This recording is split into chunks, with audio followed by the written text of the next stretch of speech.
Si vous êtes Taureau, Vierge ou Capricorne, voici comment la période du 12 août jusqu'au 4 septembre va vous impacter. Le 12 août, nous avons la nouvelle lune en Lion et l'éclipse solaire totale, donc là, ça impacte fort. Vous allez avoir une évolution professionnelle, vous allez repartir sur des bases solides, mais ça peut chambouler pour repartir sur ces bases solides, donc ça peut être un peu inconfortable. Vous risquez d'avoir une difficulté d'accepter les changements liés à l'éclipse, parce que souvent il y a des bons changements, mais ne restez pas bloqué dans la peur de sortir de votre zone de confort, parce que ça va venir vous bloquer sur votre évolution. Ensuite, on souffle un peu. Le 20 août, nous avons le premier quartier en Scorpion. Vous êtes dans une transformation progressive de vos projets et vous êtes également dans une meilleure capacité d'adaptation. Attention à ne pas rester attaché au passé et à essayer de tout contrôler en résistant au changement. Essayez de lâcher prise. C'est facile à dire, mais pas facile à faire. Sachez que cette vidéo est une lecture générale des signes de terre. On n'est pas sur le détail du Taureau, de la Vierge ou du Capricorne. Donc, il se peut que ça ne parle pas à absolument tout le monde. Mais si vous voulez savoir justement le détail de votre signe astrologique, vous pouvez télécharger mon application Mon Guide Lunaire, je vous la mets quelque part par là,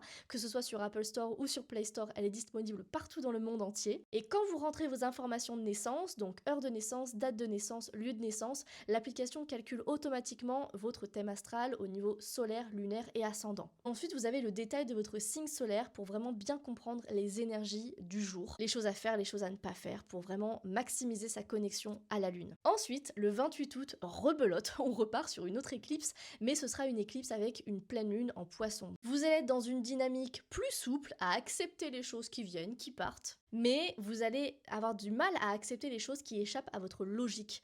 Donc, un conseil, ne cherchez pas à tout comprendre, parce que vous pourrez pas. Et on termine avec le dernier quartier en Gémeaux du 4 septembre. Vous allez réorganiser votre quotidien, vous allez aimer prendre soin justement de cette organisation, mais justement, attention à ne pas tomber dans le côté extrême, à être trop rigide quand quelque chose sort de ce que vous aviez imaginé ou que ça ne rentre pas dans votre organisation. Pensez à modifier vos habitudes, même si ça vous fait sortir de votre zone de confort. Les 3 pierres qui vont aider les signes de terre à bien vivre la période, à utiliser les énergies à son maximum, ça va être la fluorite, l'œil de tigre et le cristal de roche. La fluorite, ça va être la pierre qui va vous aider à vous organiser, justement, à ne pas partir dans tous les sens. L'œil de tigre va vous aider dans le passage à l'action et à accepter l'inconnu qui parfois vous fait peur. Et le cristal de roche, il vous apporte plus de clarté, plus d'équilibre et surtout quand il est associé avec d'autres pierres, il amplifie leur énergie. Et c'est ce que Enquête de Zénitude a fait avec le bracelet qu'elle a confectionné à la main avec les 3 pierres que je viens de vous énoncer. Je vous conseille de porter le bracelet au bras gauche pour accueillir plus de stabilité, pour être ouverte au changement